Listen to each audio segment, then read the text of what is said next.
tous, j'espère que vous allez bien. Moi je suis super contente de vous retrouver dans cette nouvelle vidéo dans laquelle je vais vous parler de quelque chose qui va pas mal chambouler ma vie dans les semaines et mois à venir puisqu'il s'agit de mon départ à l'étranger. Alors comme vous le voyez dans le décor, je ne suis pas au même endroit que d'habitude, vous n'avez jamais vu ce décor. Si jamais vous voulez savoir pourquoi, je vous renvoie à ma dernière vidéo et je vous la mets dans le petit i juste ici. Donc pour ceux qui tomberaient par hasard sur cette vidéo, je vais commencer par me présenter. Je m'appelle Irène, j'ai 19 ans, bientôt 20, et je viens de terminer ma deuxième année à Sciences Po Paris. Et je suis également en double diplôme, donc je suis à Sciences Po Paris, mais je fais aussi une licence de mathématiques et informatique appliquée aux sciences humaines et sociales, licence MIH, à Paris 1 Panthéon-Sorbonne. Je peux maintenant dire que j'ai terminé ma deuxième année puisque j'ai reçu les résultats et que j'ai donc validé toutes mes matières. Donc je suis officiellement dans l'été entre ma deuxième et ma troisième année. Alors comme vous l'avez vu dans le titre, on est sur le premier épisode d'une série qui va durer un petit moment, puisque lorsqu'on est à Sciences Po Paris, en troisième année, on doit partir en échange à l'étranger. C'est-à-dire qu'on doit faire toute l'année universitaire dans un autre pays que la France.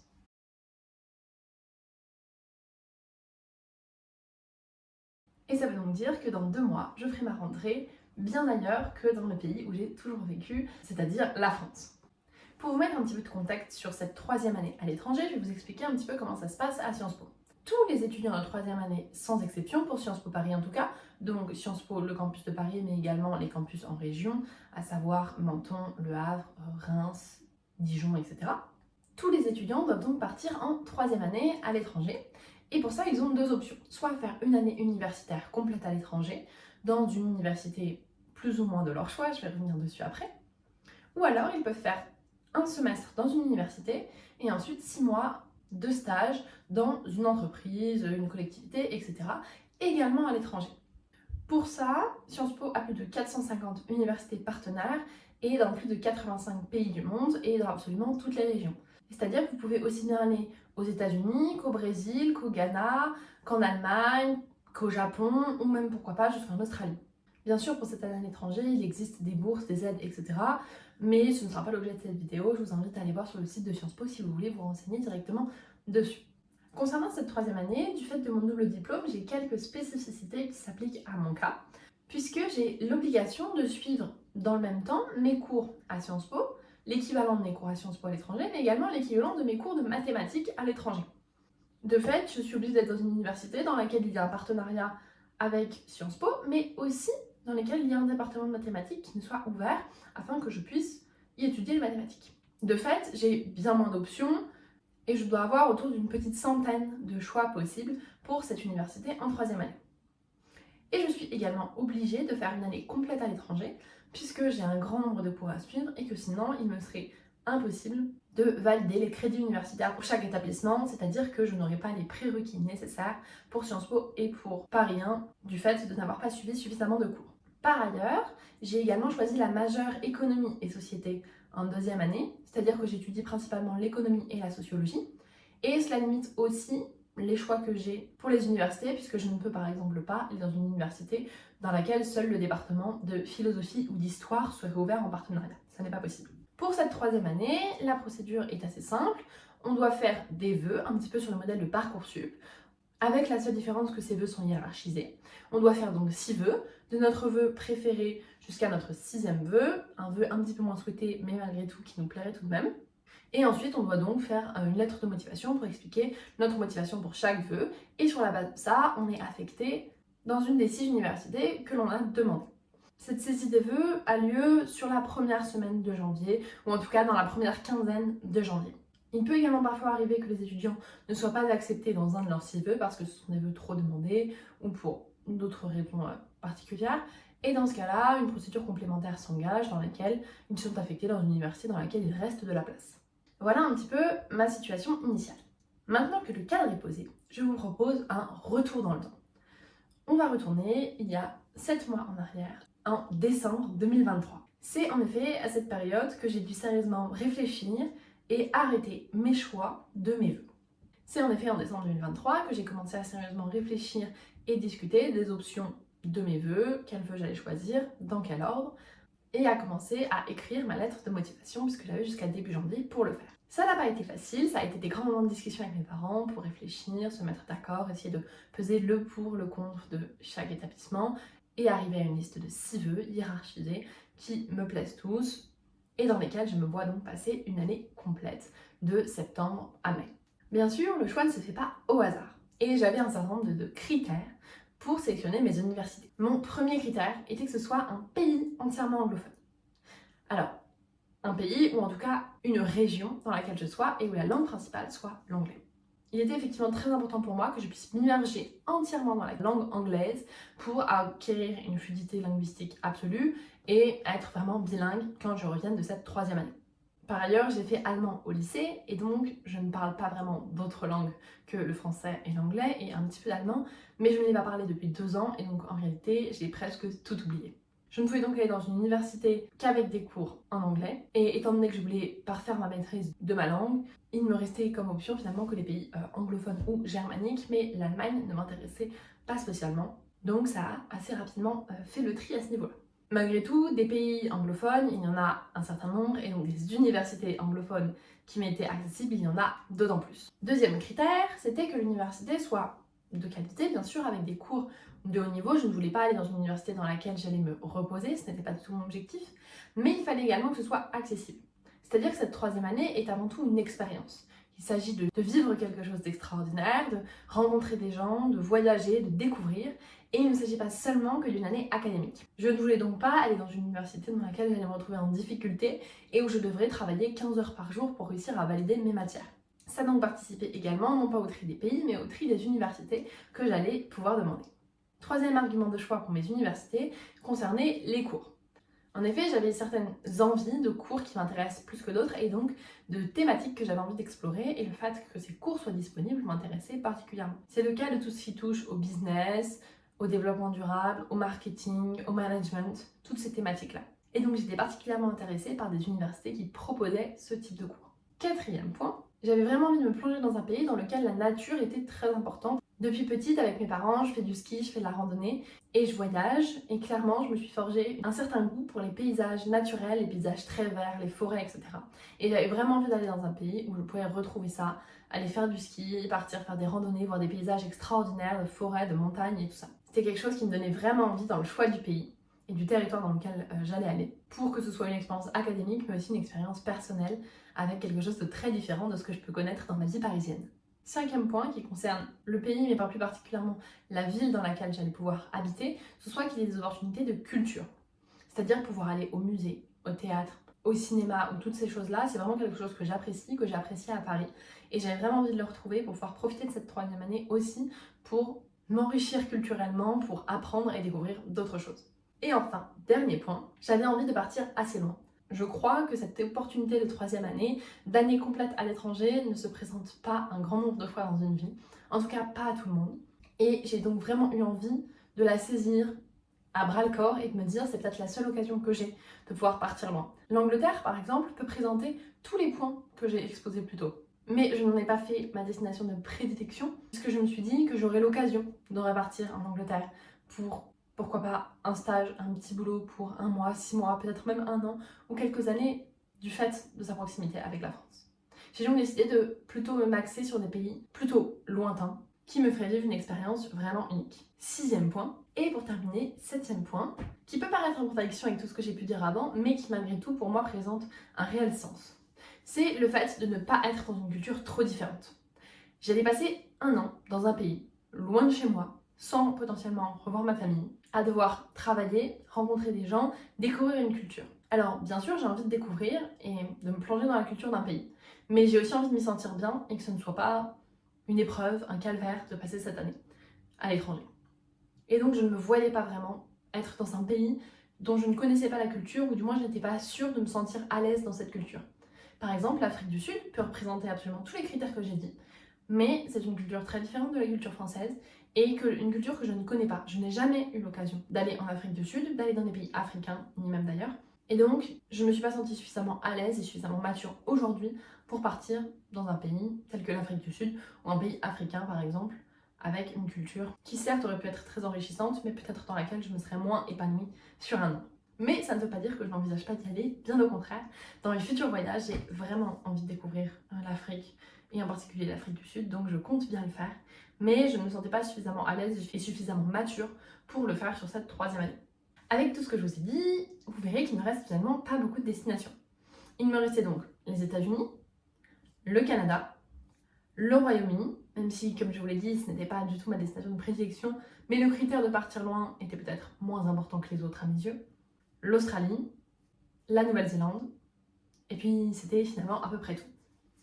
Les pays qui me tentaient le plus étaient donc le Canada, pourquoi pas les États-Unis, mais la culture américaine ne me plaisait pas nécessairement, et également la Nouvelle-Zélande. Après discussion avec mes parents, pour eux la Nouvelle-Zélande était vraiment trop loin. C'est plus de 24 heures de voyage, 12 heures de décalage horaire, etc. Donc c'était vraiment pas forcément évident pour eux que je parte si loin pour une première, puisque finalement ils n'habitent pas très loin de Paris, donc je rentre quasiment tous les week-ends. Je ne suis jamais partie seule en voyage, je suis toujours partie avec eux, et donc finalement ça va être mon premier vrai départ solo. Et donc c'était beaucoup plus simple pour eux que je sois dans un pays un petit peu moins lointain, même si j'avais tout de même envie de partir loin. Donc on a ainsi éliminé l'Australie et la Nouvelle-Zélande. Il restait donc le Canada, les États-Unis et le Royaume-Uni. Ce sont les 3 pays sur lesquels je me suis arrêtée. Et en premier lieu, le Canada. J'ai toujours rêvé d'aller au Canada. Je trouve les photos des paysages absolument magnifiques, absolument sublimes. Et donc mes premiers vœux portaient sur le Canada. Ensuite les États-Unis et pour terminer, le Royaume-Uni. Pour être honnête, l'Écosse en particulier m'aurait beaucoup plu, mais je n'avais accès qu'à une seule université, qui n'est pas à Édimbourg. Si j'avais eu accès à l'université d'Édimbourg, je pense que je l'aurais mis en bonne place dans mon classement parce que je rêve de l'Écosse. Je pense que c'est un pays absolument extraordinaire pour voyager en train, pour découvrir des paysages sublimes, mais comme je n'avais pas accès à cette université, l'université qui me restait et dont je vous parlais puisqu'elle est dans ma liste, était finalement moins intéressante en termes notamment d'environnement culturel, et donc j'ai préféré mettre le Canada en première place. Et après toutes ces réflexions qui m'ont pris bien tout le mois de décembre finalement, je suis donc arrivée fin décembre, début janvier, autour de Noël et du Nouvel An, sur une liste de 6 universités qui me plaisaient bien et que je vais donc maintenant vous présenter. Mon premier choix était Simon Fraser University à Burnaby, c'est situé dans la banlieue de Vancouver, donc dans l'ouest canadien. Elle recoupe vraiment tous les points. Elle a l'avantage d'être très proche de Vancouver, une grande ville, et en même temps très proche des grands parcs américains, d'être bien sûr 100% anglophone puisque l'ouest américain ne parle qu'anglais, d'être bien sûr assez loin de chez moi puisque c'est plus de 10 heures d'avion, avec 9 heures de décalage horaire, et avec des cours absolument passionnants. Je vous parlerai de mes cours dans le prochain épisode puisque je ne les connais pas encore. Je suis actuellement en train de faire mes vœux justement pour mon emploi du temps. Et malgré tout, ça reste une université assez accessible comparée à l'autre université de Vancouver notamment, qui est une université de très haut niveau et dans laquelle j'avais peur de vraiment avoir du mal en maths à suivre le niveau et donc à me retrouver finalement à passer mon temps à travailler et à ne pas vraiment profiter de cette expérience de troisième année. Mon deuxième vœu était Calgary, donc dans l'ouest canadien mais beaucoup plus à l'est, bien au milieu du Canada.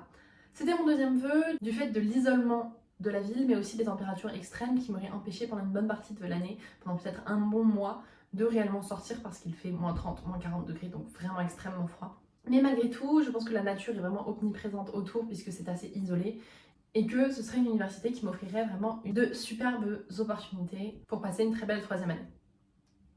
Mon quatrième vœu était Rutgers University, qui est située dans la banlieue sud de New York. Ce n'était pas tant pour le côté nature pour le coup, mais que pour le côté culture, pour l'ambiance new-yorkaise et pour vraiment découvrir cette culture à l'américaine comme dans les films, avec des campus gigantesques, des infrastructures immenses, etc. Quelque chose que je ne connais pas et qui pouvait effectivement être une expérience assez extraordinaire. Mon quatrième point, c'était George Washington University, donc à Washington, et de la même façon, pour le côté culture, un peu plus nature aussi, puisque c'est une ville beaucoup plus résidentielle que New York avec ses immenses gratte-ciel. Et c'est également tout proche de la Maison Blanche, etc. Donc c'est pour vivre l'ambiance américaine.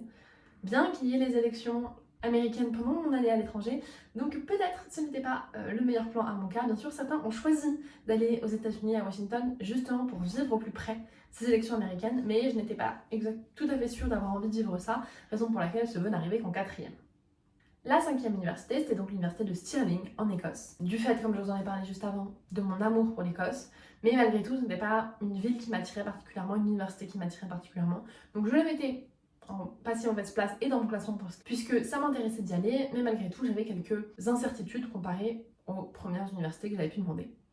Et pour terminer, l'université de Cork en Irlande.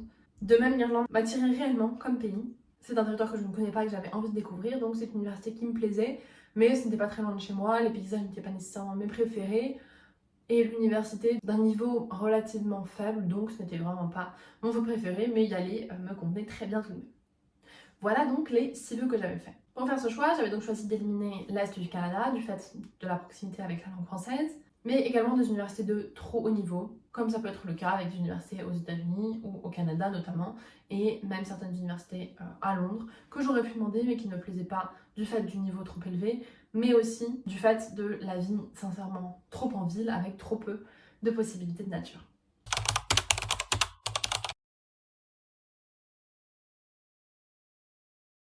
On arrive donc sur la première semaine de janvier et je rédige ma lettre de motivation avec tous les éléments que je vous ai présentés, les éléments qui m'ont conduit au choix des pays, les éléments qui m'ont conduit au choix de chaque université. Je dépose donc mon dossier la première semaine de janvier, entre le 4 et le 11 janvier, je ne me rappelle plus la date exacte, et commence l'attente. Les résultats arrivent en effet un peu plus d'un mois plus tard, le 12 février, en fin de journée à 19h. Au moment d'ouvrir les résultats, c'est vraiment un grand bouleversement dans ma tête. Je ne sais pas si je suis stressée, contente, angoissée, anxieuse, soulagée. Vraiment, c'est un mélange de plein d'émotions.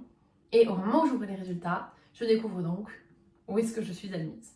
Et je suis donc affectée dans mon premier vœu, Simon Fraser University, au Canada, dans la banlieue de Vancouver.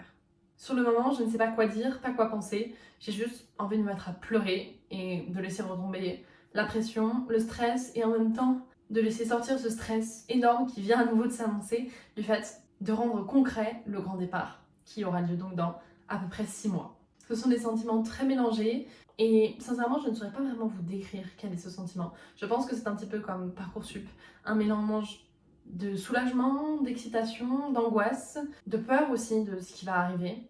Mais au moins j'étais fixée et j'étais sincèrement contente puisque j'avais eu mon premier vœu et donc que j'allais aller dans un endroit qui me plaisait sincèrement et dans lequel je me voyais vivre un an, même si je ne m'étais pas encore vraiment projetée, et que, comme je vous en parlerai dans une prochaine vidéo, la projection prend du temps. Tout ne s'est pas vraiment arrêté là, dans la destination. En effet, le 8 mars, on a reçu un mail de la scolarité nous informant que des directives avaient récemment été prises par le Canada, réduisant de 35% les permis d'études internationaux. Et donc cela signifiait que nous aurions beaucoup de mal à obtenir un permis d'études pour un an, et nous devions peut-être changer de plan avec seulement un semestre au Canada ou peut-être même une année complète ailleurs. Pour être honnête, ça a été une source d'angoisse assez importante et une grosse déception de me dire que peut-être j'allais devoir, au bout d'un mois de préparation et de projection, que j'allais devoir finalement changer entièrement mes plans. Heureusement, j'ai eu la chance d'être dans une province dans laquelle la réduction n'a pas été trop importante, en particulier dans une université assez peu demandée et avec des bonnes relations avec Sciences Po, donc je n'ai pas été touchée par cette réduction des permis d'études et j'ai donc pu faire ma demande de permis d'études pour étudier pendant une année à Simon Fraser University. Ça a été un grand soulagement de savoir que je n'aurais pas à remettre en cause mes plans parce que je sais que ça a été le cas pour beaucoup d'entre nous, pour beaucoup de camarades. Et donc j'avais fait un choix qui me permettrait de passer cette année qui promet d'être tellement enrichissante au Canada. Mais il s'agissait maintenant de commencer toutes les démarches, de commencer à se projeter et de réellement commencer à vivre cette année à l'étranger au Canada. Et bien évidemment, je vais m'arrêter ici pour cette vidéo et je vous partagerai toutes les démarches, la préparation, etc. dans une prochaine vidéo. J'espère en tout cas que découvrir un petit peu mon parcours et ce qui va se passer dans les semaines et mois qui viennent, puisque vous connaissez maintenant ma destination, vous a plu. N'oubliez pas de vous abonner pour ne pas manquer la prochaine vidéo de mes Canadian Diaries, puisque je ne vais pas m'arrêter là et je vais bien sûr continuer à vous partager toutes mes aventures en lien avec le Canada, que ce soit avant de partir, puisque je suis encore dans les préparatifs, je pars dans un petit peu plus d'un mois, mais aussi une fois arrivée sur place, toutes mes aventures, je vous les partagerai bien sûr sur cette chaîne. Donc n'oubliez pas de vous abonner, de liker la vidéo aussi si elle vous a plu, ça me soutient et c'est hyper important pour le référencement dans l'algorithme de YouTube. N'hésitez pas à me laisser un petit commentaire me disant si vous aussi vous êtes déjà parti à l'étranger, si vous allez partir, ou au contraire si vous rêvez de partir mais sans pouvoir le faire. Ou alors peut-être que simplement vous êtes effrayé à l'idée de partir et que vous n'en avez pas du tout envie. En tout cas ça m'intéresse de le savoir, donc n'hésitez pas à me le dire en commentaire. Et d'ici là, moi je vous dis à jeudi pour une prochaine vidéo.